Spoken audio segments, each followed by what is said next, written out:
So, the story kicks off by introducing us to Takamine-san, the most popular girl in school. She's top tier at everything: academics, sports, leadership, you name it. If you rank the entire school, she'd easily be #1. Now, all of this is being narrated by our main character, Shirota Kushi, an average guy, completely opposite to Takamine. While she's the center of attention, Shirota is practically invisible to the class, except for a few friends. And the craziest part? Despite studying in the same class for years, Shirota has never spoken to her until that one day. Flashback time. We suddenly see Shirota literally on top of Takamine. Yes, you heard that right. Meanwhile, Shirota is shown hiding inside the school's storeroom, panicking about his upcoming math test. He's totally unprepared and freaking out. But suddenly, Takamine walks into the same room. And guess what? She starts changing her clothes. Right there. Shirota, now hiding, is in total shock. The most beautiful girl in school is literally undressing in front of him. He covers his eyes, but yeah, he peeks, and then immediately regrets it. Now Shirota can't stop thinking about what just happened. In class, he's still zoned out, replaying the moment over and over in his head. That's when the teacher enters to hand out the exam results. Shirota gets 52 marks, which for him is amazing. He's genuinely happy. But then it's Takamine's turn. The teacher announces she didn't get a perfect 100 this time, only 98 marks. And the class goes nuts, like it's the end of the world.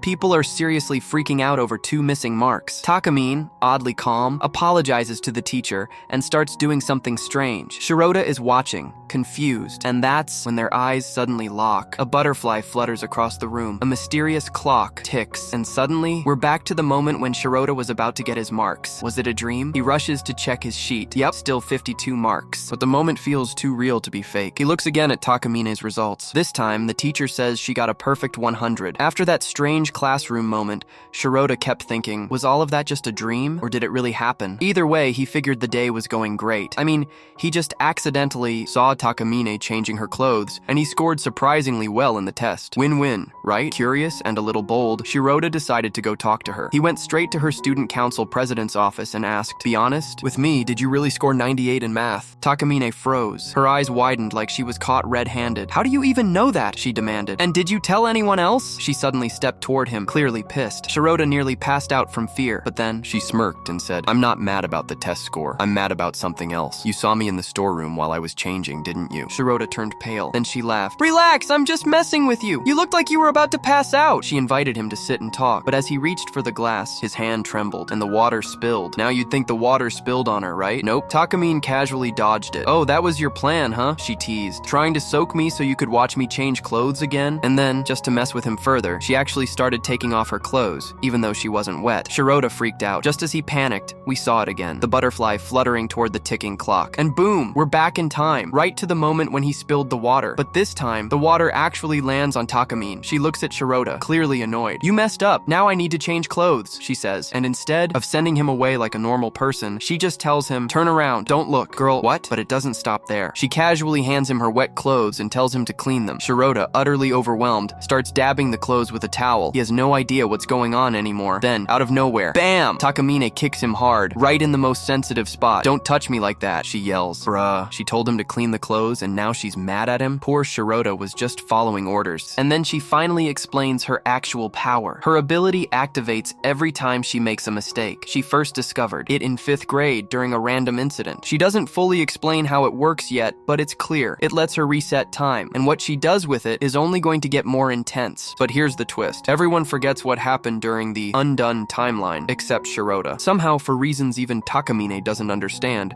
Shirota remembers everything, like the classroom scene, the spilled water, the awkward changing situation, all of it. Anyone else would have forgotten, but not him. To activate her ability, Takamine has to remove her underwear. "Since you now know about my ability, and you can help me use it, I've decided that from now on, you'll be my slave." Shirota politely declines and says, "Sorry, I really need to go home," but Takamine grabs him and pulls him back. As he tries to leave, she pulls him harder, and he falls right on top of her. But Takamine smiles and says, "If you become my slave, you can do whatever you want. It'll be your reward." Suddenly, Takamine screams loudly, and a bunch of classmates rush into the room. The boys grab Shirota, and the girls call the police, saying, "He assaulted the student council president." Then Takamine straight up lies, saying, "Yeah, he was harassing me." And with that, poor Shirota realizes he's been trapped. It was all part of her plan to corner him into submission. As the police arrive, Shirota thinks, "Welp, this is it. My life is over." Takamine leans in and says, "You still have a choice. You can fix this, if you do as I say." Shirota has no other option left. He pleads with her. She smiles. "Are you sure you want to do this?" Suddenly, we see the butterfly fluttering again,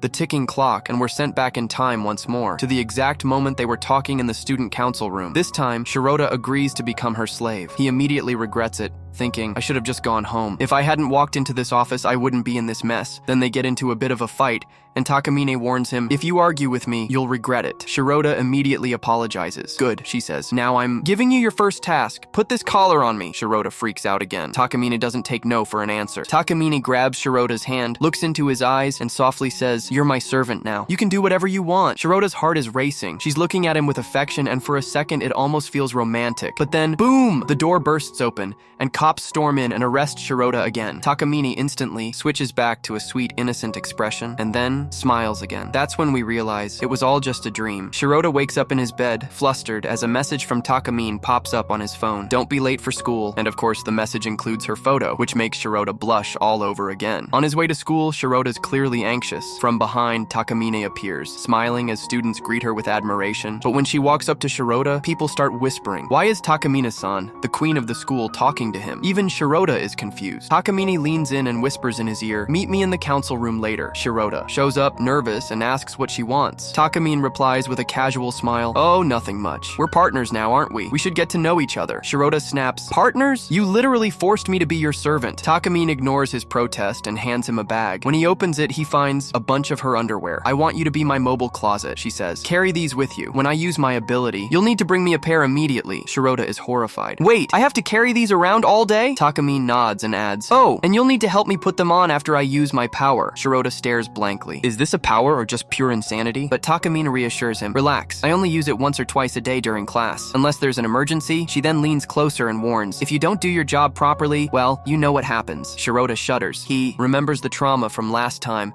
especially the moment the police dragged him away. Nervously, he promises, don't worry, I'll do everything you say. Suddenly, she pushes Shirota to the ground and sits on top of him.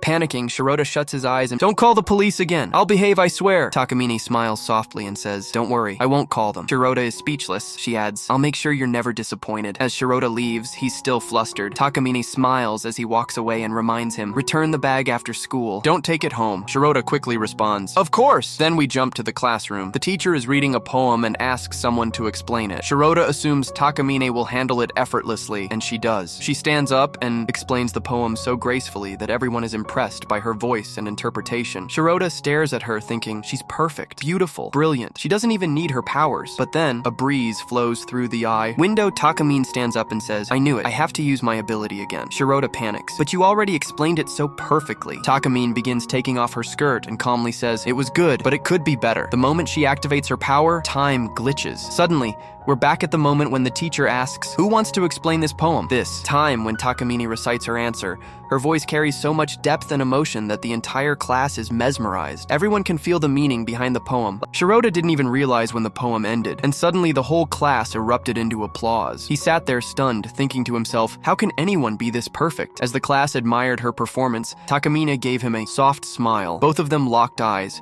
Right then, Takamine threw a folded piece of paper at Shirota and said, well then, time to get back to work. For a second, he froze. How was he supposed to help her change again right here in class? He panicked, unsure how to pull it off without drawing attention. Then, she pointed to the floor and said out loud, Shirota, could you please hand me that eraser? He looked down and saw the eraser lying nearby. Left with no choice, Shirota thought fast. He picked up the eraser and, using the movement as cover, slipped her undergarments out from his pocket. Slowly and awkwardly, he helped her dress properly. Once done, he hurried back to his seat, his heart pounding in his chest. I actually did it. I pulled it off, he thought. Right after the teacher began calling out names to distribute answer sheets, Shirota tensed up again. It was happening. Another crisis was about to strike. His eyes darted toward Takamine, and that's when he realized he hadn't dressed her properly. If she stood up and something slipped off, the whole class would see. Takamine glanced at him, visibly worried. Her expression was softer now, even vulnerable. Why didn't you do it right? She asked. Shirota's mind instantly flashed back to that awful moment when the cops had dragged him away. Then an idea struck him. When the teacher called Takamine's name, he'd go up and collect her paper for her. That way, she wouldn't need to stand. He also remembered what she once told him. If anyone else sees me using my ability, I get super embarrassed, but for some reason, I don't feel that way when you're around. When her name was finally called, Shirota sprang out of his seat and walked to the teacher's desk. The teacher looked confused. "You're not Takamine, are you?" Shirota bowed slightly. "I'm sorry, I just got a little mixed up." As he turned around, Takamine smiled, clearly amused. He handed her the paper, and she softly said, "Thank you." Just as he was about to walk away, Takamine grabbed his leg. "You're not done yet," she said, smirking. "You need to finish dressing me properly." Shirota turned pale. "Are you crazy? We're in the middle of class." Defeated, Shirota nervously helped her once again.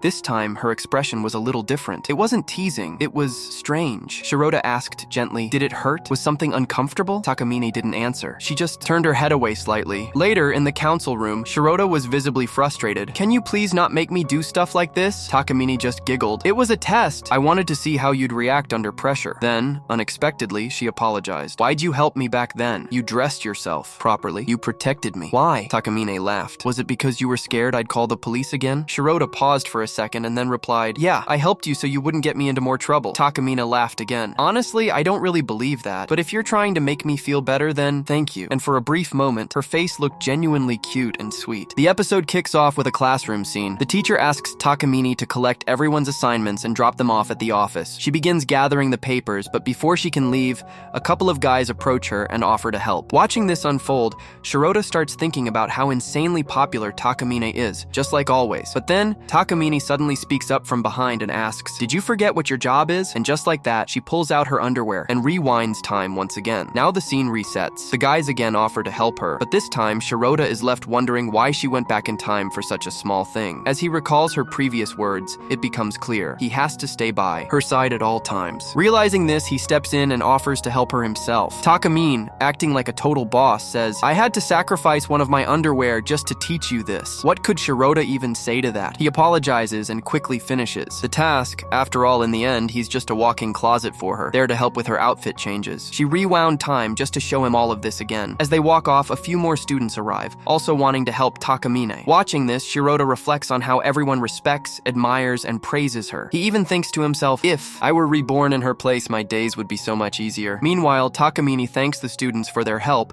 and starts talking about each of their special skills and achievements. Shirota is stunned. She actually knows all that about them. Once they drop off the assignments, Takamine tells Shirota, "I imagine you've finally understood everything. Hopefully you won't make any more mistakes going forward." Hearing this, Shirota wishes she could keep up that kind, composed personality when they're alone too. While walking away, Shirota comments that things between her and the others felt a bit intense. Takamine replies, "What do you think I am, a pop star or something?" Startled, Shirota quickly denies it. He says he was just surprised at how well she interacts with everyone. To that, Takamine proudly replies, "It's proof that I'm a great student council president." Shirota admits he was amazed that she even remembered everyone's names and achievements. Takamine explains that she memorized all of that on her very first day as president. Plus, since she's so beautiful and perfect, of course everyone already knows her name and face, and how could they ever forget her? Shirota is left speechless. Then, he starts wondering how none of them could have imagined just how much effort Takamine puts into everything, and how she ended up becoming the person she is today. Takamine then reveals she has a detailed profile on every student,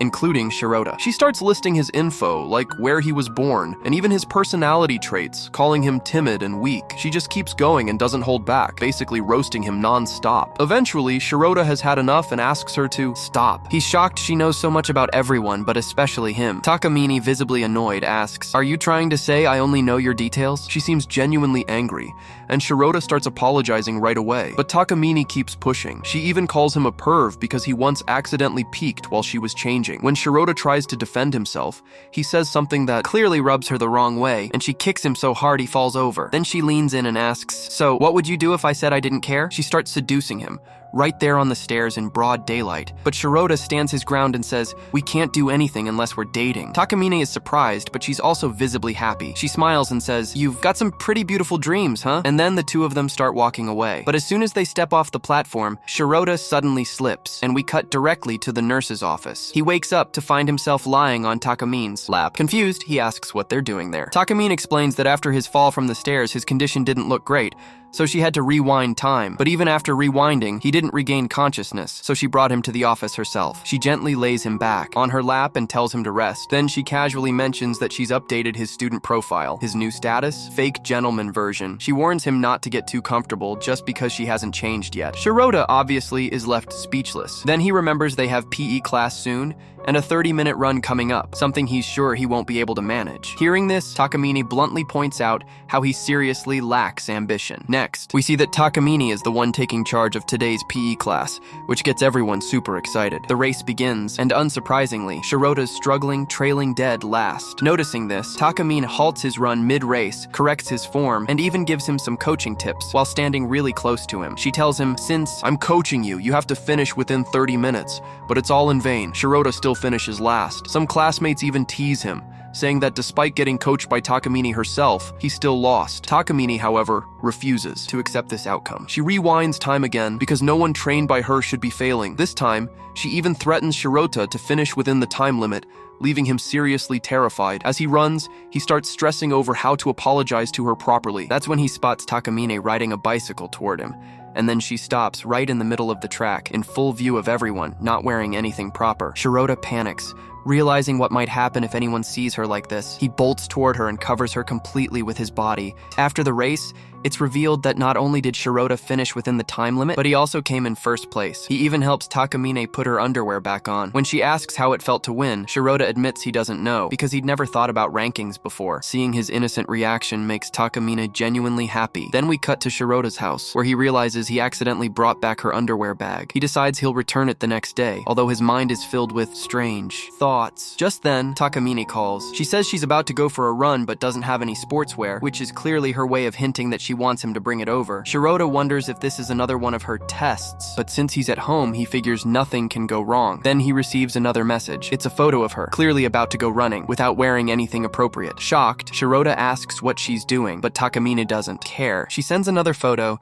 showing she's already outside and started warming up. Shirota briefly thinks about saving the picture, but stops himself. He imagines all sorts of things that could happen if she's out there in public like that. Meanwhile, Takamine sits on a park bench, about to text him again, when Shirota shows up with the briefcase in hand. Of course, it contains her precious treasure, and seeing it makes her genuinely happy. But still, she keeps up her tough act and says this was basically a test for him. She even correctly guesses what kind of stuff Shirota had been imagining might happen between them. Shirota quickly explains that he was just worried about her. Hearing that, Takamina blushes a bit and sweetly thanks him for his concern. She also tells him that he's the only person in the world who knows her secret. That's when it hits Shirota. He never realized it until now, but it's true. He hands back the briefcase, and Takamine teasingly asks if it's still warm, wondering if he did anything weird with it. Shirota quickly denies it, saying he just ran all the way there while holding it. The episode ends with a glimpse of Takamine smiling to herself, and just like that, another wild chapter wraps up. At the beginning, we see Takamine participating in a swimming competition. She's swimming gracefully and giving an impressive performance,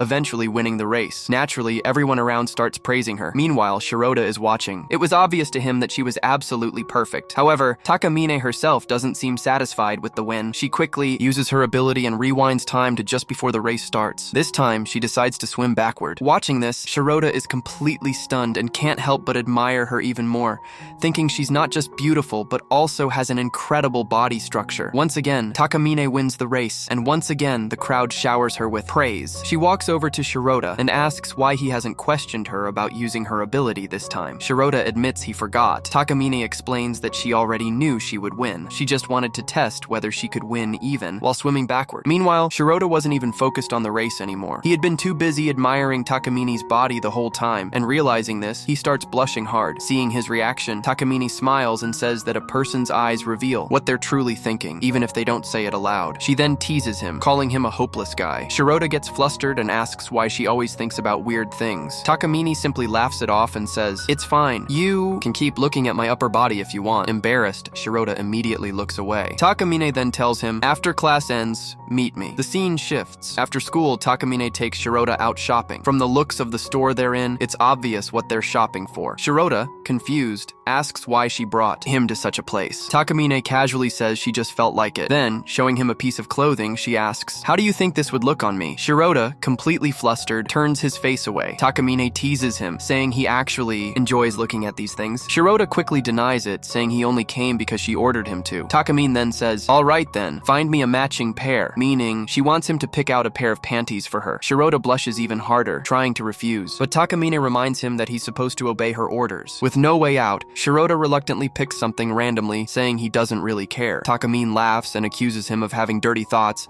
suggesting he must want to see her wearing it. Shirota, embarrassed again, puts it back and starts seriously looking for another option. Each time he picks something up, he unintentionally imagines Takamine wearing it and blushes even harder. After a while, he finds a blue one and hands it to her. Takamine smiles and asks if blue is his favorite color. Shirota quickly denies it, saying it just looked better than the others. Takamine says she'll know whether it looks good or not after trying it on. Then, to Shirota's horror, Takamine pulls him along to the changing room too. While Shirota panics, Takamine casually starts changing right in front of him. The situation overwhelms him so much that he ends up fainting right there. Later, as they're walking outside, it's already evening. Takamine laughs and teases him, saying she didn't expect him to be such a coward. Shirota apologizes. Finally, she smirks and asks, "By the way, why do you like the color blue so much?" At that moment, Shirota asked Takamine to honestly explain if there was any specific reason behind her choice. Suddenly, Takamine trapped Shirota against the wall and demanded he reveal why he had picked the color blue. Flustered, Shirota confessed that since she held such a high position,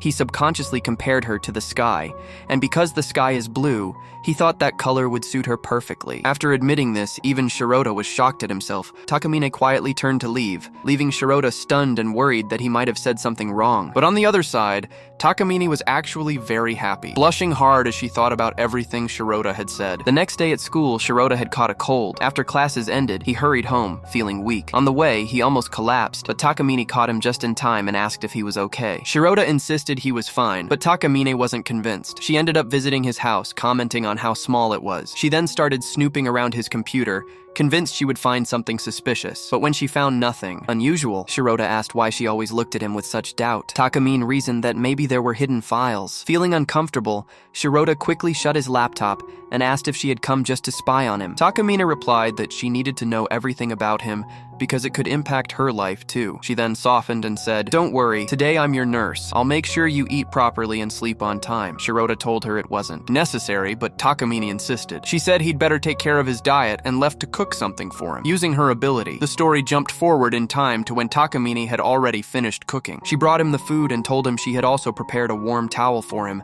asking him to let her know if it got cold. Seeing her so caring, Shirota was totally baffled, wondering how she had changed so much. When he tasted the food, he was pleasantly surprised. It was actually delicious. As he ate, he kept thinking about all the moments he had spent with Takamine. Eventually, he lay down on his bed trying to rest. Just then, Takamine returned and asked if he had eaten. When he nodded, she smiled and asked how the food was. Shirota honestly told her it was really tasty. Without warning, Takamine climbed into bed beside him. Shocked, Shirota asked what she was trying to do. Takamine calmly explained that if she stayed close to him, her body warmth would help him recover faster. She then used her ability again and started talking about her perfume, mentioning that she didn't like the smell of sweat, which is why she always wore scents. She even wondered if her perfume might have made Shirota feel worse, but Shirota reassured her that wasn't the case. Teasingly, Takamine asked if he liked the smell of sweat instead, making Shirota groan and beg her to let him rest for a while. Smiling, Takamine lay quietly next to him, telling him not to worry. He could just imagine her presence as if warm water were beside him, helping him relax and heal. Shirota couldn't believe it. Here was such a beautiful girl lying next to him, and she expected him to think of her as just warm water? Even though he had the perfect opportunity, he didn't cross any lines, and honestly, even Takamine found it rare for a guy to act so respectfully. Feeling a bit guilty,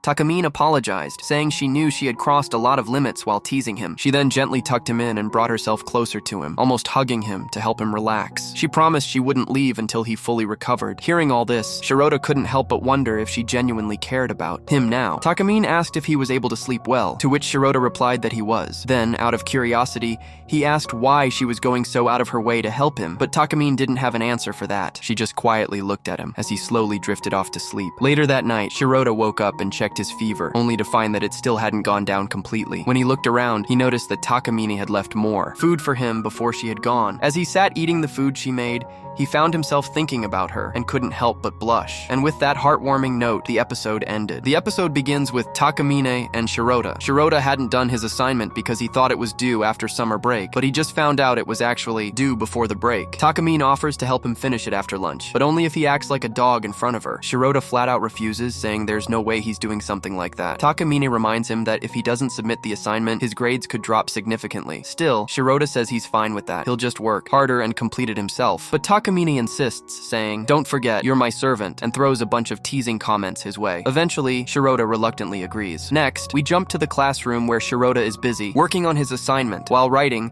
he thinks about how Takamine often overuses her ability, sometimes up to 10 times a day. Then, the teacher calls Takamine to the board to solve a question, which she handles flawlessly. Shirota is genuinely impressed by her, but suddenly the teacher accidentally bumps into Takamine. Shirota freezes, thinking she'll use her ability again. She almost does, but surprisingly, she holds back and completes the solution without any supernatural help. The whole class claps and praises her for solving it so well. Afterward, a girl comes up to thank Takamine. Apparently, Takamine had advised her to gift her boyfriend a smartwatch, but now the girl says she gave him an outdated model because a newer version had come out. Shirota hears this too and assumes Takamine will definitely use her ability to fix things. She almost does, but once again she stops herself. Instead, she calmly tells the girl, if he hasn't opened the box yet, you can exchange it for the newer model. The girl thanks her and walks away. Shirota is stunned. He realizes Takamine had plenty of chances to use her ability, but chose not to. He even notices that not using it is visibly exhausting for her. Later, after school, Shirota is walking home and sees Takamine, clearly tired. He approaches her and she immediately starts scolding him. "You still haven't finished your assignment? You're so slow. You need to work faster." Shirota apologizes, saying he knows she's been holding back her ability for his sake. He admits, "If you used your power, I just have to redo my assignment anyway. Honestly, you should use it. You shouldn't hold back." But Takamine softly says, "No, that's not why I'm holding back. Today's just been a really good day, that's all." Then she teasingly tells him, "If you really think I'm doing this for you, go ahead. Take off my ribbon and activate the ability yourself." Shirota pauses, thinking that maybe Takamine really is a kind person deep down. Takamine quickly warns him, "If you use my ability, you'll have to redo your assignment from scratch." Shirota shrugs and says he doesn't mind. "I've done it once. I can easily do it again." Hearing this, Takamine starts blushing. Shirota then gently tries to use Takamine's ability, but it doesn't work. She reveals that she secretly canceled it. "If I had let you use it, it would have felt like I was your servant, when in reality, you are my servant. I give the orders, not the other way around." Shirota actually smiles at this. He realizes that Takamine, in her own strange way, does care about him. Takamine then reminds him, "Don't forget you also have extra homework over summer break." Shirota nods, saying, "Yeah, you're right." She says that once the break starts, she'll tutor him to help him score better. Finally, summer vacation begins, and Shirota goes to Takamine's house to study. But honestly, he's terrible at it. No matter how much Takamine explains, Shirota just can't grasp it. He keeps making the same mistakes over and over. That's why Takamine ends up using her ability too. She does it so Shirota can study more effectively and understand everything better. Then she even goes to make coffee for him. During that time, Shirota realizes that no one else is home. Takamine's parents aren't around. Takamine was already pretty smart, but Shirota was even more intelligent. Still, every time he tried to understand the material,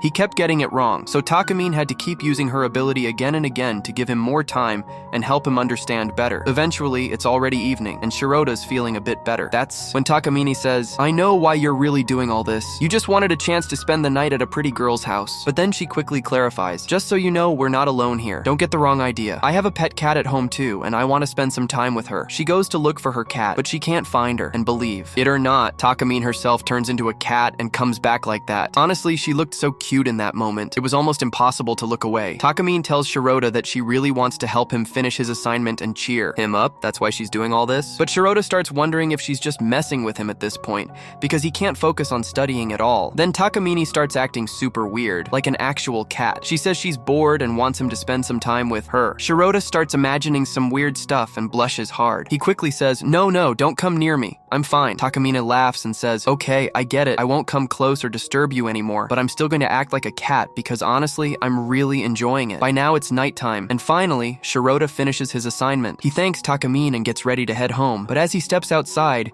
he notices it's pouring rain. Takamine stops him and says, "You can stay here tonight. I don't want you to catch a cold or get a fever." Shirota thanks her and says he'll sleep in the hallway, but Takamine insists, saying he can sleep in the bedroom instead. Then she brings up dinner in the shower, even offering to wash his bag. But Shirota firmly refuses that part. After that, Takamine's cat finally shows up. Rooftop. Her name was Kuru, and Shirota instantly takes a liking to her. He starts playing with the cat and was just about to tell Takamina how adorable she was. Takamine, on the other hand, was hoping that maybe the cat might trigger some kind of memory in Shirota, but nothing really happens. Suddenly, the power goes out, and they decide to pass the time by playing a game. Takamine suggests they share stories from their elementary school days, basically childhood memories. Shirota begins talking about his old memories from school, but as he shares more, Takamine doesn't seem to enjoy them at all. You'll understand better later why she reacted that way. She starts getting either bored or annoyed. Then, out of nowhere, she downs an entire bottle of water. Watching her drink like that, Shirota immediately senses that she's in a bad mood, clearly upset. Takamine asks, "Do you have any more stories?" Shirota continues telling more, but none of them impress her. Trying to avoid the awkwardness, Shirota says he's going to take a shower, but before he can, Takamine goes instead, and when she comes back, she's wrapped in a towel, wearing something a bit odd. She casually mentions, "I used up all the soap, so you won't be able to shower now." Shirota realizes she's messing with him again, but Takamine doesn't say much, and quietly goes to bed. That's when a memory from Shirota's own childhood comes back, about a cat he used to care for, and a girl who helped him take care of it. As he recalls the past, Takamine suddenly gets emotional and flies off. Shirota continues, saying that whenever it rained, the two of them would go to the park with an umbrella and a towel. Hearing this, Takamine lights up and says, "Yes, this is the kind of story I wanted to hear. Tell me the rest." She asks, "Why didn't you tell me this story earlier?" Shirota explains that the girl suddenly stopped coming to the park one day, and then the cat disappeared too. It was a painful memory for him. Then Takamine asks, "If you met her again, what would you do?" Shirota responds, "How could I? It's not like I'd ever meet her again. Do you know her or something?" Just as Takamine's about to say something, a loud thunderclap crashes outside, startling her. She gets so scared that the towel she's wearing slips off, and Shirota starts blushing hard. Another clap of thunder strikes, and this time Takamine tightly clings to Shirota. That's when he finally understands why she didn't let him leave earlier. It turns out she's terrified of the dark and thunder. Takamine then says, "You need to forget all of this. I'll have to use my ability." But Shirota firmly replies, "You can't use your ability on me. I don't forget anything." And with that, the episode ends. So, the episode starts right after the power comes back. Takamine heads to the kitchen to prepare dinner, and Shirota thanks her. That's when Takamine says something unexpected. Since they're the only ones in the house, she suggests playing a little game. The twist, she says they'll pretend to be a newly married couple. Shirota, thinking it's just some roleplay fun, agrees. But there's a catch. If either of them fails to play the role properly, they'll get a punishment. And guess what the punishment is? A life without marriage. Shirota is like, "Isn't that a bit too harsh?" And Takamine casually hits him with, "Well, you're not getting married anyway." Ouch. Shirota is low-key heartbroken. Later, when Shirota walks into the kitchen, he's totally shocked. Takamine is barely dressed.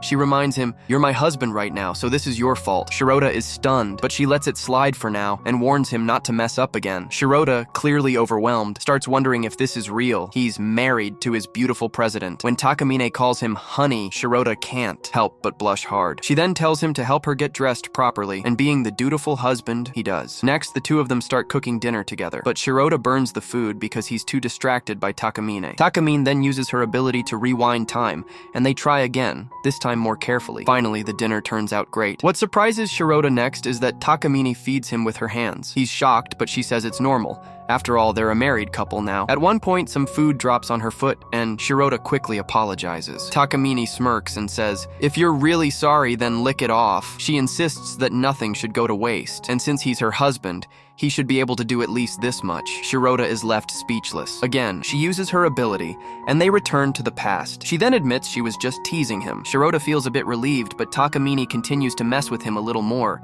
Things I can't exactly explain here. After dinner, it's bath time. Shirota offers to let Takamine go first, but she insists they bathe together since they're a newlywed couple. Shirota is stunned and clearly hesitant, but Takamine doesn't give him a choice. She basically orders him. While Shirota is in the bath, Takamine walks in, and he starts panicking, thinking, "This game is going way too far now." She casually picks up the soap and offers to wash his back. Shirota is frozen, trying to maintain his composure. Internally, he's freaking out because he thinks she's about to wash his back using her body, but when she actually starts washing him, it's with soap, nothing wild. Still, he's trying so hard not to lose control. To distract himself, he starts counting numbers. 1, 2, 3, hoping to stay calm. But then suddenly, he feels something touch him, and it's game over. Shirota turns around, terrified, only to find it was just a balloon. Takamine was teasing Shirota while helping him with his backwash, and soon that part was done. Then she offered to wash his hair too. Shirota hesitated at first, but Takamine insisted, saying that since he was here, she'd give him the full VIP treatment. Shirota started trying to control himself, repeating phrases in his head like, "Calm down, you can handle this." Meanwhile,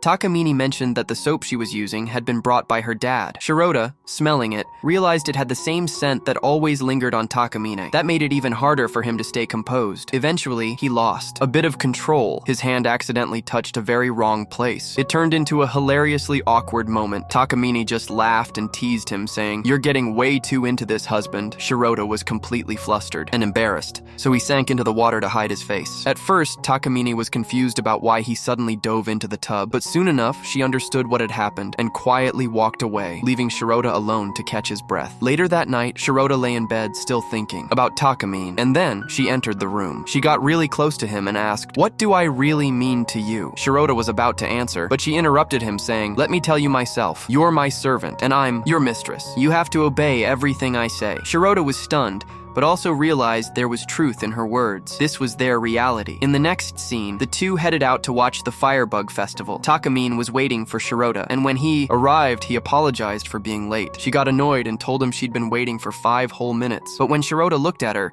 he couldn't help but compliment how beautiful she looked in her yukata. Takamine smiled and casually revealed that she wasn't wearing anything underneath her yukata. That caught him off guard, and he panicked, saying there were too many people around for her to be saying things like that. But Takamine insisted he had no choice. He'd have to help her put something on underneath. Then, pretending her sandal broke, she asked for help walking. Shirota realized it was just a setup to make him help her get dressed. He did, and she thanked him with a smile. She also checked the time. There was still a while before the fireworks began, so they decided to stroll around a bit. As they walked, people around them started whispering about how lucky Shirota was to be with such a beautiful girl. Everyone was assuming they were a couple, admiring how perfect they looked together. But only Shirota knew the truth. Nothing was going on between them. Still, the thought crossed his mind. Could he ever actually date Takamine someday? That idea sent him spiraling into all kinds of thoughts, some innocent, some not so innocent. Just then, Takamine called out to him, and Shirota got startled. He quickly apologized, saying he wasn't thinking anything weird. Just then, the fireworks began. Takamine told him she didn't mind what he was thinking, and used her ability to watch the fireworks from multiple viewpoints. She said she wanted to enjoy the fireworks from every angle. They eventually returned to the starting point of the festival. Shirota was confused why they came back, but Takamine explained that they still had many spots left to visit, and she wanted to see the fireworks from all of them. Later, they reached a bridge full of couples. One couple stood out. They were doing something a bit wild. The guy was drinking alcohol, then kissing the girl, sharing the drink mouth to mouth. Seeing that left Shirota stunned. Then, Takamine asked him, "Do you have a soft drink?" That question totally caught him off guard. His mind started racing. Wait, are we about to act like a real couple? But then, Shirota reminded himself that he shouldn't be thinking about such things. He walked over to Takamine and pulled out a bottle of soft drink. That's when he started imagining. He kissed Takamine in his dream, and she even said she really liked it. But just then, Takamine called out his name, snapping Shirota out of his fantasy. He panicked and began apologizing profusely. Takamine then told him he had to help her wear the sash. Shirota hesitated, pointing out that there were a lot of people around, but in the end, he still helped her. Once again, Takamine used her ability, and Shirota shared that he had now seen the fireworks from many different angles, just like he mentioned earlier. Later, they reached a quiet spot where Shirota noted that it felt like they were the only ones there. Something about Takamine's behavior seemed a bit unusual. She had deliberately chosen places that weren't crowded. That made Shirota start overthinking things. He wondered if she was going to confess to him. He kept telling himself it couldn't be true, but what if it was? What would he even say? He was nervous, but also secretly happy. Finally, the fireworks began. Takamine said she thought they had arrived at just the right time, and Shirota agreed, saying it looked really pretty. Hearing that, Takamine smiled sweetly and looked at him in such a lovely way. Shirota admitted to himself that while he might have said the word pretty for the fireworks, it wasn't actually meant for them. Just then, Takamine said, "All right, we should get going." And Shirota replied, "Yeah, you're right." But then he added softly, "That word, I actually said it for you." And with that, the episode came to an end. The episode begins with Takamine and Shirota chatting over a call. Takamine is telling Shirota about her summer break plans.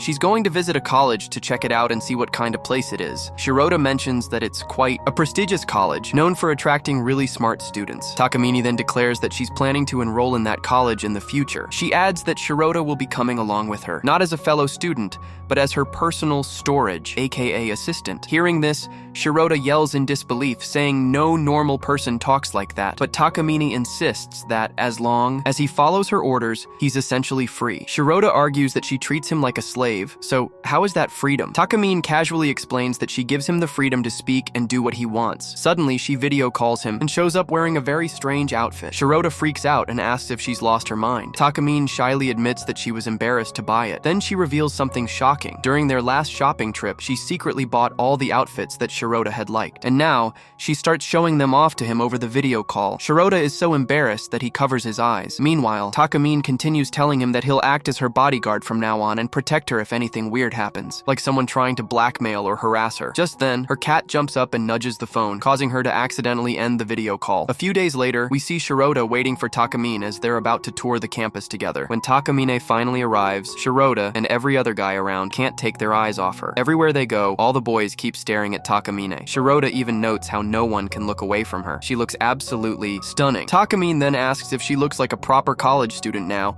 and says this tour is helping her decide how she wants to carry herself when she joins. Shirota, meanwhile, is completely confused by her thought process. She then insists again that he should enroll too, saying he needs to be her bodyguard in college as well, just in case anyone tries anything shady with her. She also asks him about his future plans again, just like she did on the phone. Back then, Shirota had said he hadn't decided yet. Now in the present, Takamine says he doesn't need to tag along with her or try to flatter her. She just genuinely wants to know what his future holds. She promises she won't laugh no matter what he says. After hesitating a bit, Shirota finally opens up, saying he might try to find a job. Takamine asks why he's thinking of working, and Shirota explains that he wants to help pay for his sister's education. His family's financial situation isn't great, and he doesn't want his sister's future to be limited because of it. So that's why he wants to help his family, so his sister can study properly. Even Takamine says she didn't expect him to be that kind of person. Then quickly changing the topic, she says, well, it's fine. You can do a part-time job to help your sister. After that, they both leave, and we see a scene where a lecture is going on inside a classroom. Takamine feels like attending it, so the two of them go in. The lecture turns out to be quite boring. The teacher asks if anyone has any questions or doubts,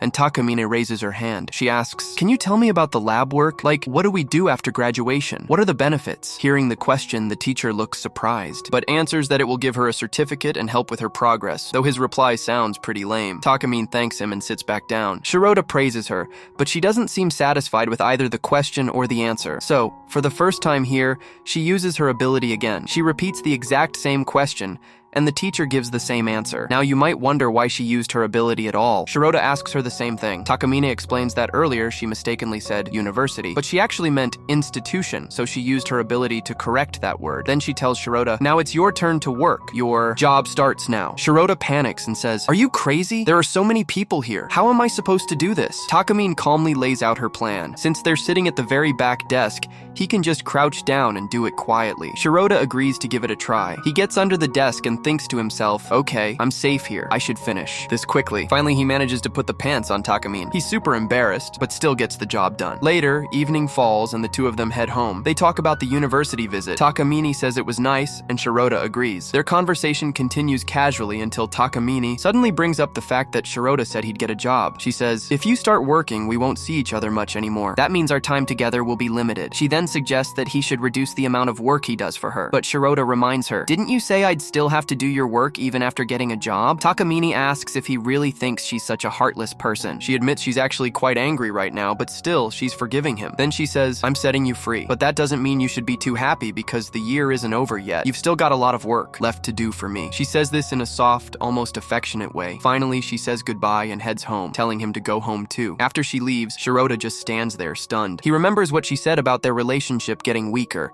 that they wouldn't be seeing each other much anymore. The thought leaves him confused and a bit sad. He reflects on how unpredictable she can be. A short time later, we see Shirota heading to school. But even then, the things Takamine said at the campus visit are still on his mind. Suddenly, Takamine shows up again, and as usual, everyone around is staring at her. Shirota starts talking to her, and they chat for a while, but all the guys nearby are just busy staring. As Takamine walks ahead, Shirota notices something odd. Her skirt is slightly lifted. He's shocked, and to make things worse, all the guys around start filming her on their phones. After that, Shirota tries to cover up Takamine and protect her, but accidentally, Takamine sees her reflection in a mirror and realizes what's happening. She starts blushing hard hard and gets really embarrassed. Then she begins making weird excuses and saying random things like, "It's no big deal, I don't really care," and even adds, "Anyway, you're always looking at my panties, aren't you?" After saying that, she walks off, leaving Shirota confused, wondering what's gotten into her. She was acting really strange today. Then he notices something even weirder. Takamine wasn't even wearing socks today. Plus, when they were using the metro, her card wasn't working properly either. That's when Shirota starts to suspect that something is definitely off. Both of them are on the metro, and they start talking about summer break. But in Shirota's mind, all he's thinking is, why hasn't she used her ability yet? Is she trying to cover up a bunch of mistakes all at once? A lot of thoughts are running through his head. Suddenly,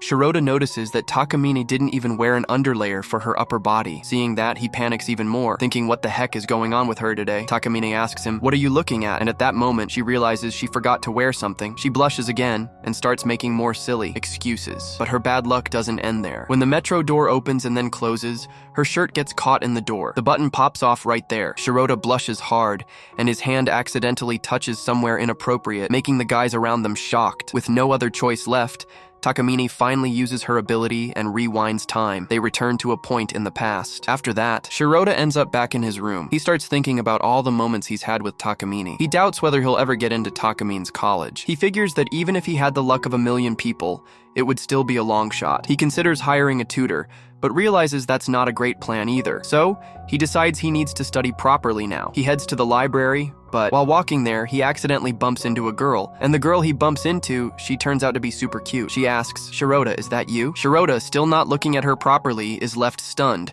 And with that, the episode ends here. The episode kicks off with a girl recognizing Shirota and asking, "Is that really you?" Without hesitation, she pulls him into a hug. That's when we learn she's Eri, Shirota's childhood friend. As they start walking and talking, Eri comments on how much Shirota has grown taller since they last met. Shirota smiles and agrees. A flashback shows their childhood days playing together in the park. Eri remarks that he's really changed a lot over the years, and Shirota compliments her too, saying she's become beautiful, like a model. She confirms she's actually working for a magazine. When he reacts with surprise, she quickly clarifies that she was just joking. Eri then asks if he's free. When Shirota says yes, she takes him to the old playground where they used to hang out as kids. Shirota mentions she could have picked a better spot, but she insists that there's no better place than this. She then runs off playfully to relive those childhood moments. As Shirota watches her, he gazes toward the upper steps and thinks to himself that this is where he first met that girl, clearly referring to Takamine. He starts getting lost in thought about her. Eri calls him over to play with water balloons, just like old times. She proposes a deal. Whoever loses will have to buy ice cream for the winner from the convenience store. Shirota agrees, but points out they don't have any balloons. Eri dashes off to get some, telling him not to worry. She grabs some balloons from a nearby store. Shirota jokes that she could have just bought ice cream instead. Eri smirks and says she enjoys punishing people. It's fun for her. As she prepares the water balloons,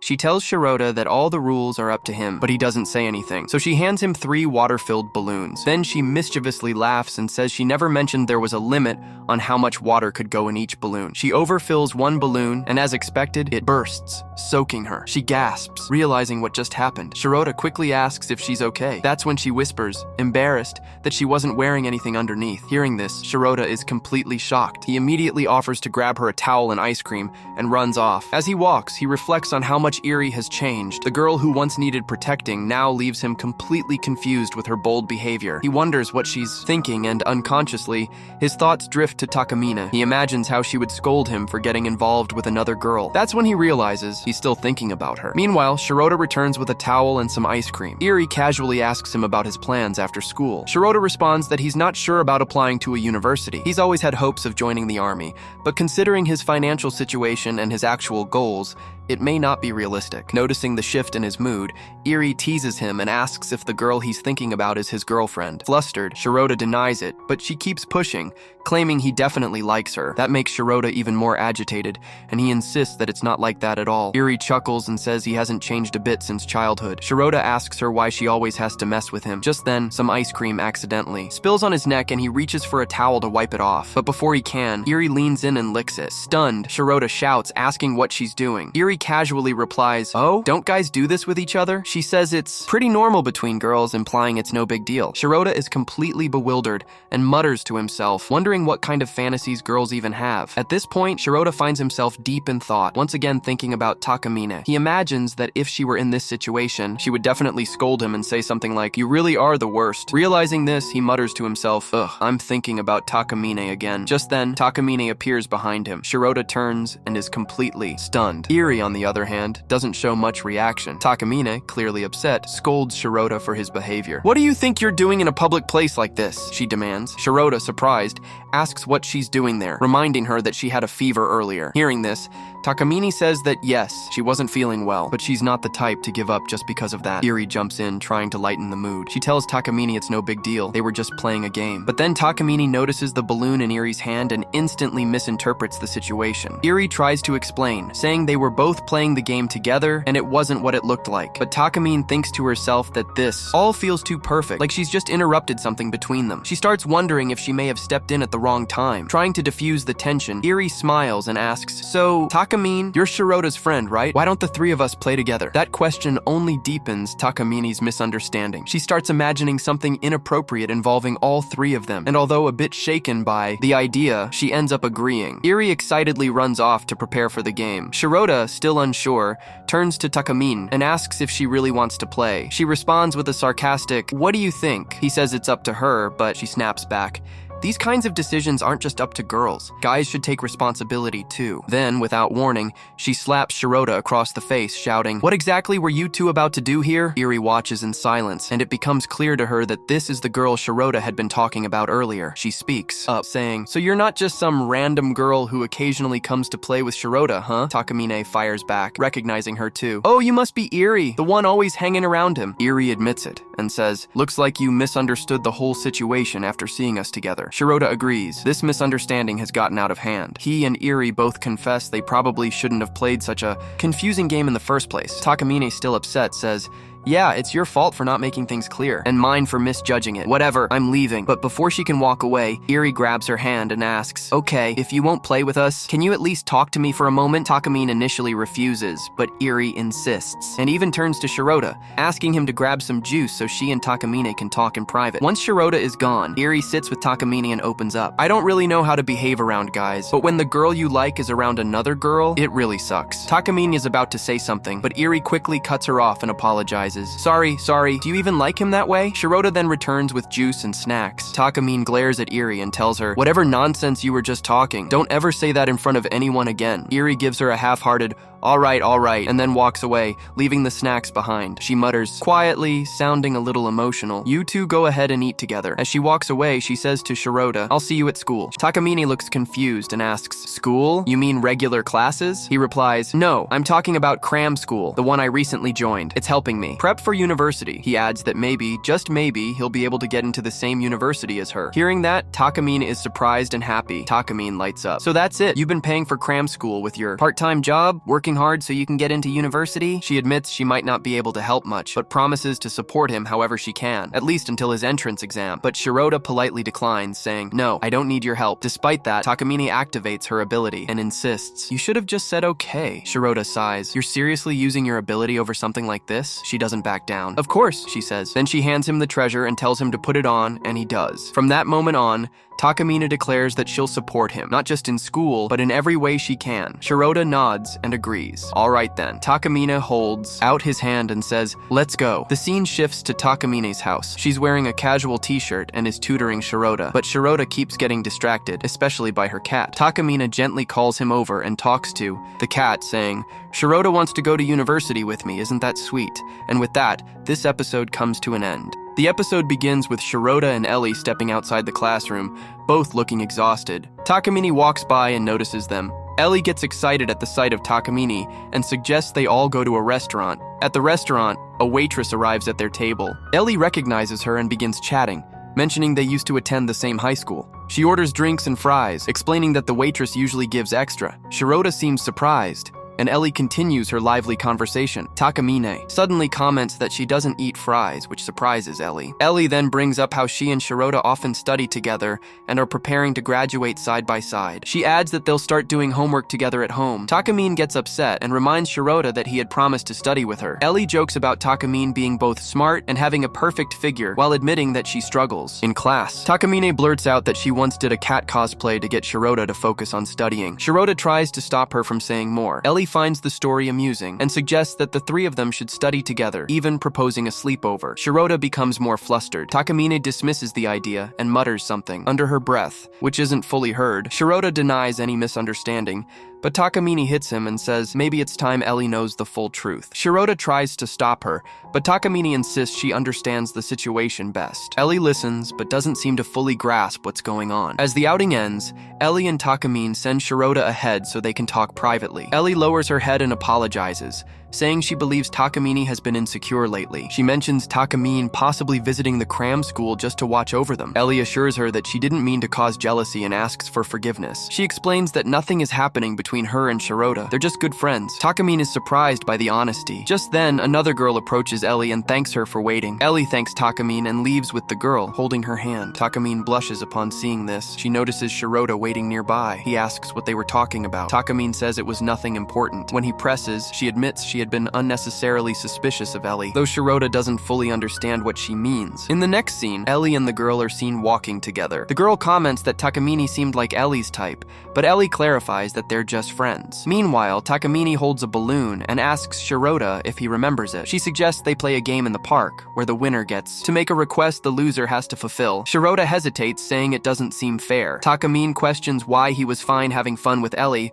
but hesitant with her. Shirota replies that he was just joking earlier. They begin the water balloon fight. Shirota tries to miss on purpose, but Takamine walks into the balloon, getting soaked. She says he just made his first strike. Shirota protests that it didn't count since she moved into it. Takamine, still thinking about Shirota and Ellie, suddenly demands to know what he was thinking. Shirota tries to explain, but she throws 4 water balloons at him and wins. As her reward, she commands Shirota to lick her upper thigh, clarifying that she doesn't mean anything inappropriate. Shirota, feeling overwhelmed, began recalling Ellie's earlier comments and grew visibly flustered. He turned to Takamine and asked if she was angry with him, admitting he hadn't given much thought to the future and had acted carelessly. Struggling to stay calm, he panicked, wondering how he was supposed to go through with something like that in a public park. He begged her to ease up. Takamine sighed and agreed, saying she would go home, wash her legs, and he could do it there instead. She pointed out something else. If a girl licking a boy's neck was considered nice, why would licking a girl's leg be seen as something strange? Shirota tried to justify himself, mumbling that necks weren't exactly a weird spot. Shirota's heart was pounding uncontrollably. Her teasing was intense, and his mind was spinning. He realized that once Takamine made up her mind about something, she never backed down. The two of them walked into a wooded area and stopped by the trees. As Shirota leaned forward, preparing to lick her stomach, he couldn't help but notice her scent. The moment felt surreal and deeply embarrassing, but he went through with it. Afterwards, Takamine praised him and told him he had done a good job. She then suggested they should go out together sometime, as a sort of reward since he had done so much for her that day. She kept talking, but when she turned to look at Shirota, he had fainted. Just hearing that she wanted to go out with him was enough to make him lose consciousness. That day also marked the end of their summer break. Shirota remembered receiving a message from Takamine as soon as he left cram school. It included a location, so he went there. When they met, Takamine told him she had made detailed plans and they should get going. Shirota thought back on everything, how much Takamine had helped him study over the summer. He felt that he owed her and wanted to return the favor. More than anything, he wanted to make her happy and fulfill her wishes. As they walked together, Takamine asked what they should do next. Shirota, feeling the heat, suggested they start with a cold drink. Takamine pulled out a coupon from her bag, saying it would get them a discount. But when she looked up, Shirota had already walked off. Moments later, he returned with 2 cold coffees, which he had paid for himself. He explained that since she'd invited him out, it was the least he could do. Takamine frowned, and without hesitation, used her ability to rewind time. This time, she stopped him, scolding him briefly before handing over the coupon, reminding him that he had something else to do first. It was clear what she meant. After that was taken care of, Takamine once again asked what they should do. Shirota suggested visiting a shop nearby. Surprisingly, Takamine didn't object. Inside, they browsed around and looked at some plates and miscellaneous items. Among them, a bunny plushie caught Takamine's eye. Shirota noticed, but didn't say anything. Pretending to head to the restroom, he quietly slipped away. When he returned, he casually brought up how cute the bunny was. Takamine agreed, but added that it wasn't really her style, and she wouldn't be buying it. That's when Shirota apologized and revealed that he had already bought it for her, hoping it would be a nice surprise. Again, Takamine grew frustrated and rewound time. She firmly told him there was no need to give her gifts like that. In the next sequence, after completing his earlier task, Takamine once again asked what they should do next. This time, Shirota suggested they try boating. Out on the lake, the two rowed together in a small boat. Takamine complimented his rowing, and Shirota admitted it was actually his first time doing this. He even confessed it was the first time he'd ever shared a boat ride with a girl. Takamine blushed and said it was her first time too. Concerned he might tire out, she offered to take over. Shirota declined, insisting he was fine. She asked again, but he refused once more. Then, without warning, Takamine suddenly jumped into the lake. Shirota was stunned. As she resurfaced, he told her she didn't have to go to such extremes. Takamine explained that during moments like these, she didn't want to rely on her power, but despite that, she still ended up using it. She rewound time again, back to when they were getting ready to practice boating. Shirota, confused, addressed her as president and asked what she was doing there. Takamine told him not to act so clueless. She informed him that their next destination would be the final stop of the day. By then, she had already put her panties back on by herself and told him she couldn't wait around for him forever. As she walked ahead, Shirota looked disheartened. He had truly wanted to make the day special for Takamine and make her happy, but now he felt disappointed in himself. He quietly apologized for whatever mistake he had made. Takamine gently told him there was no need to apologize. She admitted that it was partly her fault too. She had pushed him, and it ended up causing him stress. She confessed that the real reason she brought him out that day was to show how much she cared about him. Hearing this, Shirota was stunned. She continued, explaining that she simply wanted to reward him for how hard he had worked over the summer. That's when it clicked. Takamine had planned everything from the start, just for his sake. She told him not to act so surprised, and said she did it all because she wanted to make him happy. Then she added, jokingly, that if he didn't accept her gift, it would genuinely hurt her feelings. Shirota blushed and shyly thanked her. He told her he truly enjoyed the day and appreciated everything, not just the fun, but also all the support she had given him, especially with studying. He admitted that he had even looked up ideas online the night before, hoping to plan the perfect outing just to make her smile. But after seeing how much she had done for him instead, he felt deeply touched. Takamine smiled warmly at first, but then playfully scolded him for saying such nonsense. Shirota looked confused and asked what he'd said that was so wrong. She grinned and said that from now on, she wanted to know what his next plans were because she wanted to be there for him, to help and support him. And with that, the two started walking off together, and the episode came to an end. The episode begins with Shirota studying at Takamine's house. She had invited him over to teach him something, but her mood is clearly off, mainly because Eri is also there. Acting overly casual, Eri compliments the room and thanks Shirota for lending his notes. Flashback to 30 minutes earlier, Shirota ran into Eri on his way over. After finding out where he was headed, she tagged along uninvited. Back in the present, the three sit down to study. Takamine, clearly irritated, snaps, "Maybe you should go study with your girlfriend instead." Eri calmly replies, "Rurika's been busy lately." Shirota, confused and sensing the tension, wonders if Eri really has a girlfriend. Things get even more awkward when Eri accidentally touches her chest. She questions if it was really an accident. Suddenly, Takamine sends Shirota to get something to eat. Reluctantly, he leaves, uneasy about leaving the two alone. The moment he's gone, Takamine asks, "When are you leaving? I can't focus with both of you here." Eri admits she was out of line, but asks, "Are you and Shirota dating?" Takamine is flustered. "Why would you even think that?" Eri replies, "No matter what you do, Shirota will never notice how you feel. He won't see you as a girl." Shaken, Takamine remembers a friend who dressed in a cat costume and even fell on a guy naked. Eri quickly realizes Takamine was talking about herself. Takamine finally admits she's worked hard to get into the same university as Shirota. Eri, emotional, says, "A guy who's bad at studying is trying this hard for you. That's not friendship, that's love." Takamine quickly adds, "I never said he was bad at studying." Trying to change the subject, Eri says she was talking about her friend, not Takamine. Suddenly, she touches Takamine inappropriately, shifting the mood. Just then, Shirota returns with snacks, unaware of the awkward moment inside. Standing outside the door, Shirota wonders if Takamine and Eri are getting along or fighting. As he listens, he hears Eri say, "It's so soft and smooth," and a flustered voice reply, "Don't lick me there." His imagination runs wild. Inside, the strange sounds were just Ellie playing with a cat, calling it soft and petting it happily. After that, Ellie and Takamine grew closer and became good friends. As the new semester began, Takamine complimented Shirota's new blazer on the way to school. She mentioned how her old uniform felt uncomfortable when wet, but the new one was much better. Then he recalled the last time Takamine wore her blazer and briefly wondered if she had worn anything underneath. Noticing his odd expression, Takamine teased, "Why do you look so weird? Don't tell me you're imagining something dirty." Shirota, flustered, denied it, but she smirked. "Looks like you need a little game to keep you entertained." She told him to turn around, activated her ability, and asked, "Now guess, did I take off my top or bottom? If you're right, you win. If not, you'll have to do whatever I say." Shirota protested, saying it felt more like gambling. Takamine told him to meditate and use his instincts. Then she offered a bold incentive. If he won, she'd study with him wearing a swimsuit. Embarrassed, Shirota insisted he wasn't doing it for that reason. He then then asked what would happen if he lost. Takamine replied casually, "I'll blindfold you, put headphones on you, and bind your hands. You won't even see the swimsuit." Shirota was stunned. Takamine laughed it off and said,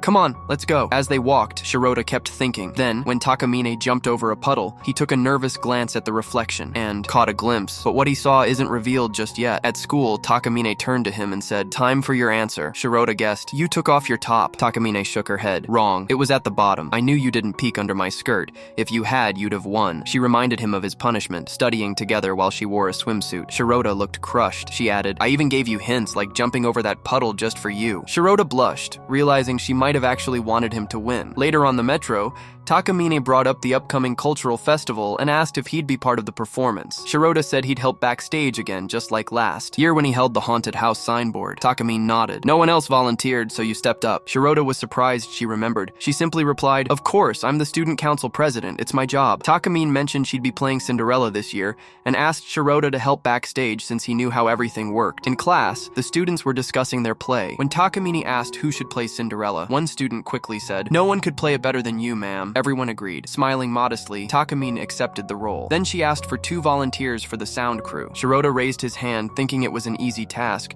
but Takamine's expression turned cold. She rewound time. They were back at the moment she first asked about Cinderella's role. Once again, the class insisted only she could play it. This time, she called Shirota to the board and had him write, "Takamine will play Cinderella." He did. Then she asked who should play the prince. Her tone toward Shirota changed, suddenly playful and flirtatious, making him nervous. The class buzzed with curiosity. Takamine looked at Shirota and subtly pressured him to take the role. He hesitated, and before he could respond, several boys raised their hands. She said, "Anyone else interested? Now's your chance." Shirota realized she wouldn't let it go unless he volunteered. Then a boy named Sia stepped forward. He was popular, confident, and planning to run for student council president. The other boys backed off, knowing they couldn't compete. Seeing this, Takamine grew tense. "If this keeps up, he'll get the part," she muttered. "Guess I'll have to use my ability again." She was clearly bothered. "He might end up stealing the spotlight." Shirota quickly jumped in. "That won't happen. No one outshines the president." Then he raised his hand. "I'd like to play the prince too." And that's where the episode ends. In the previous episode, a new boy, Oji, who was very popular with the girls and quite wholesome, had joined the class. Seeing this, Shirota declared that he was also in the running for the prince role, implying that one of them had to be the prince, with Takamine as the obvious queen. Observing the situation, Takamine set up a vote between the two. The winner of the vote would get to play the prince. The results revealed that Oji had won with 30 votes, while Shirota lost by a single vote. After school, Shirota apologized to Takamine, but she didn't respond. Shirota then asked if she would now replace him. Takamine replied that she was just joking and added that the prince would need a soldier, so Shirota would play that role. They continued to talk, and in the conversation, Shirota questioned if all of this was truly necessary, as he didn't think anyone would want to see them both on the same stage together. Takamine acknowledged it was a good question, but stated that someone would definitely enjoy it. The scene then shifted to the evening before the Cinderella festival, where everyone was diligently working on their respective roles, including Shirota. Takamine motivated them, saying they could all achieve their goals together and should help each other if needed. A girl then appeared, stating that everyone needed help. Suddenly,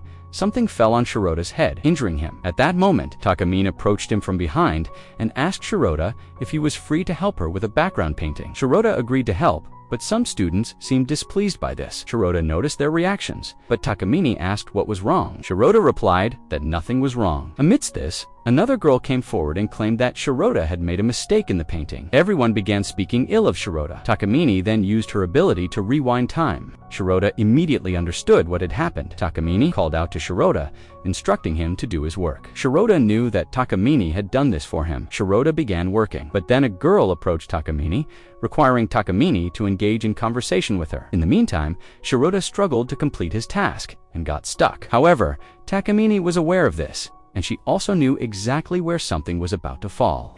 Takamine seized the perfect moment and expertly completed the part that she couldn't manage. Shirota was confused, wondering how it happened. Takamine later explained everything to him. Following this, Takamine and Shirota were seen working together on their tasks. Takamine's costume was ready, and she looked very beautiful in it, making Shirota very happy. All the students continued their work. When night fell, Takamine addressed all the students, telling them it had been a very good day. Shirota was then seen looking at his mobile phone, as he had received a message from Takamine. She had called him to a specific location. The Rooftop.shirota arrived on the rooftop, where Takamine was already present. Shirota's biggest question was why Takamine had called him there. Initially, they spoke normally about school, but Gradually, the atmosphere became more romantic. Shirota then began to speak, mentioning that another festival, possibly a very big one, would come next time, which might require them to stay overnight. He said he hoped they could witness the beautiful stars again, and that he would still be there to help her at that time. After hearing Shirota's words, Takamine playfully asked what he wanted to do with her that night. Shirota quickly denied any romantic intentions, though he was visibly blushing. Takamine then stated that she disliked the Cinderella story,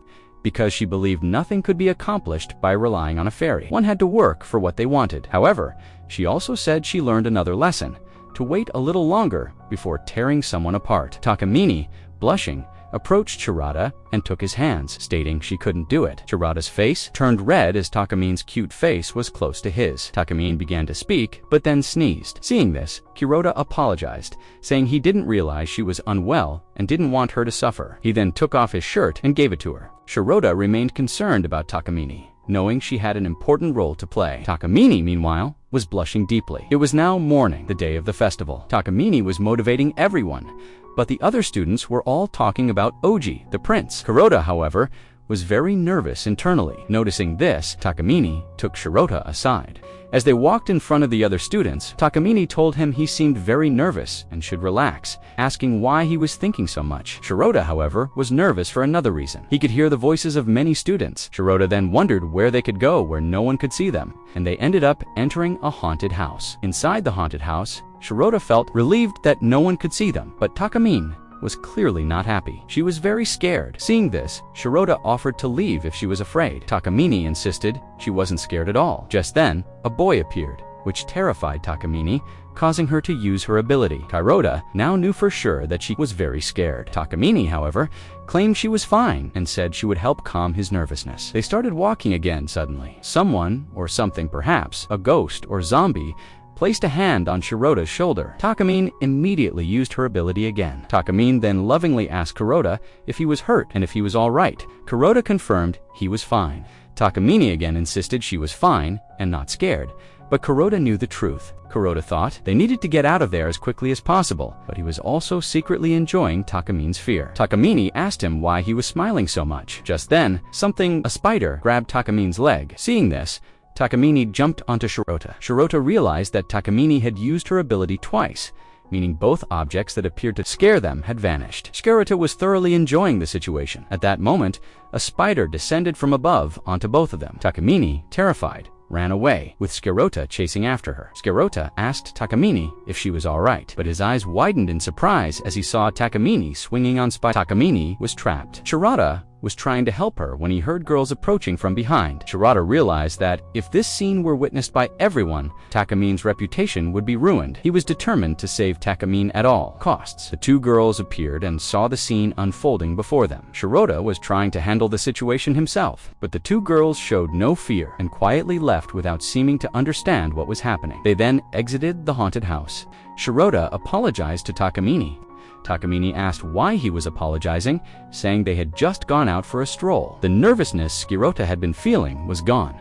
They then entered the office, where there was a problem. Ecchi, who was supposed to play the prince, had not yet arrived. Everyone was worried as time was running out. Just then, the door opened and the prince appeared, but in a terrible state. He had been hit by a truck and was not well at all. Shirota told Takamine that she could use her ability to save him, but Takamine didn't say anything. Instead, all the students escorted Ecchi out of the room due to his condition. Now, the biggest question was who would play the prince. After considering everything, Takamine decided that Shirota would take on the role of the prince. The next episode promises to be very exciting. The episode opened with Shirota and Takamine on stage, dressed as the prince and princess. The Cinderella play was about to begin, and Eri and Ruka were in the audience to watch. Takamine began her acting, starting with Cinderella's introduction. Shirota was also seen reading his lines as the prince, looking quite nervous. He wondered why Takamine had suddenly chosen him for the prince's role. He told himself to calm down, assuring himself that the prince's role was small and he could handle it, then began reading his lines. Cinderella then brought tea for her stepmother, but the stepmother disliked it.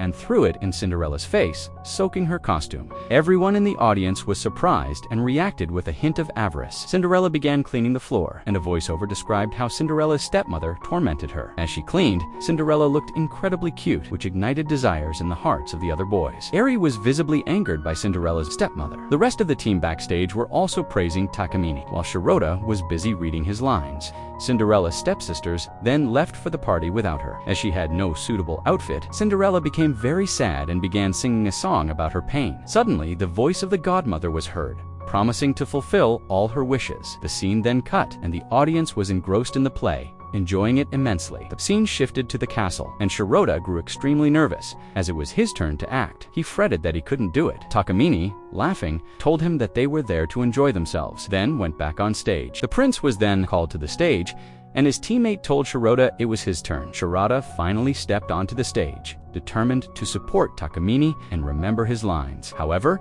as soon as he looked at the crowd, he was shocked. Ecchi also thought it was surprising that Shirota was playing the prince. Seeing so many people staring at him intently, Shirota became terrified and froze. The others on stage were also surprised and confused by his inaction. Shirota wondered what his lines were, and voices from backstage urged him to speak his lines. Shirota thought he couldn't even remember one line. Feeling useless and unable to support Takamine, he regretted coming on stage then. Takamine pulled Shirota down from the stage and used her ability. They were instantly back at the moment, just before they were about to go on stage. Shirota was astonished that Takamine had used her ability for him. Takamine then took Shirota to a corner and began yelling at him, asking what he was trying to do. Shirota could only apologize to Takamine. Takamine then told him not to look at the audience or give them attention, as it would only distract him. She emphasized that he should only pay attention to her. Shirota didn't fully understand, but he grasped the general idea. The others then called the president to the stage.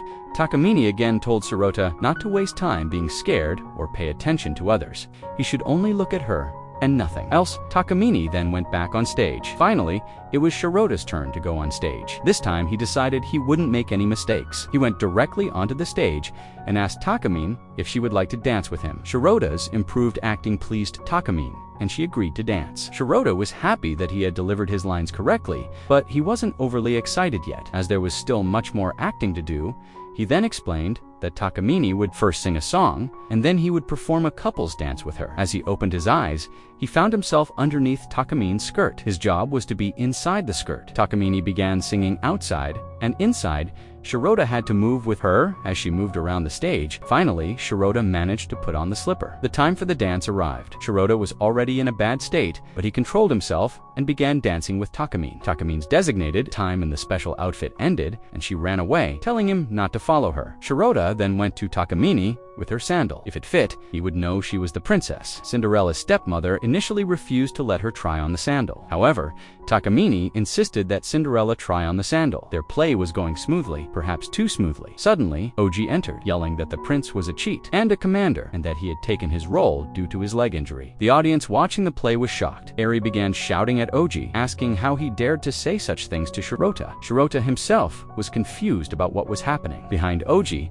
a person was seen telling him to control his role, implying that Ecchi was ruining the play. Takamine then began acting, questioning where two princes had suddenly appeared from and what was going on. Ecchi then told Cinderella that the prince was fake and that he had been working hard for a week, even polishing his nails, to properly put the sandal on her. He confessed that he also wanted to touch her beautiful feet. Shirota was surprised and understood why Ecchi was so angry. He wanted to touch Takamine's feet. Shirota then felt a surge of anger, thinking how selfish Ecchi was. Takamine tried to regain control of the play. Shirota then spoke, acknowledging that Ecchi was the prince and he was the commander. However, he argued that a selfish person couldn't make the Princess Cinderella happy. He then declared that no matter what he was, he would make Cinderella very happy. Cinderella Takamine was surprised, and the audience began cheering for Shirota. Everyone commented on how Shirota had saved the entire play and taken control. A voice from backstage then asked who Cinderella would choose, the commander or the prince. In a surprising turn, Takamine kissed Shirota on stage, shocking Ecchi and the others. Takamine then said they needed to go and grab Shirota's hand. Leading him off stage, Takamine told Shirota that she was his. Ecchi was very pleased to see this. The play concluded, and everyone was satisfied with the ending. Outside the classroom, everyone was discussing how well the play went. The girls shyly asked Takamine if she had really kissed him. Takamine explained that it wasn't a real kiss, but a fake one to control the play, and she felt quite embarrassed. Shirota was also blushing behind her. Takamine then asked Shirota if she was telling the truth, looking very cute as she said it. Finally, it was nighttime, and everyone was enjoying themselves outside. Takamine and Shirota were inside the classroom. Both remarked that it had been a very good day. Takamine complimented Shirota's acting, saying it was good enough to pass. However, Shirota was still thinking about the kiss, which was a real kiss and could even be considered payment for his work. He looked at Takamine, thinking about many things. Takamine asked him if something was wrong, and Shirota denied it. Then asked Takamine what she had done back then, referring to the kiss. Takamine dodged the question, speaking vaguely. She then said that if he wanted it again, she could do it again. They were very close, and Shirota expected a kiss, but instead, he received a flick on the forehead from Takamine. She told him to open his mind and asked if he really thought she would kiss him. Takamine then asked him to tell her why she did all that, demanding an answer. Shirota replied that he hadn't thought much about it, and perhaps he could remain her closet close assistant, confidant in university, and maybe she wanted to give him a short reward for that.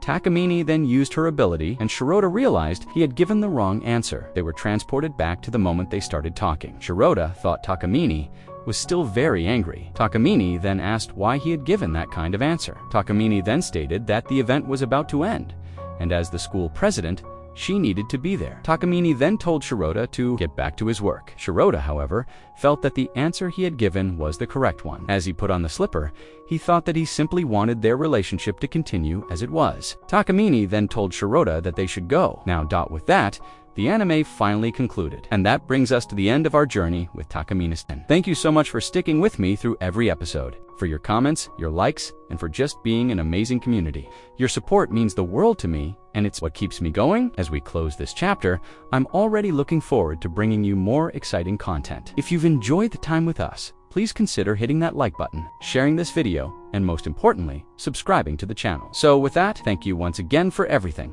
I can't wait to see you all in the next video. Until then, take care and goodbye.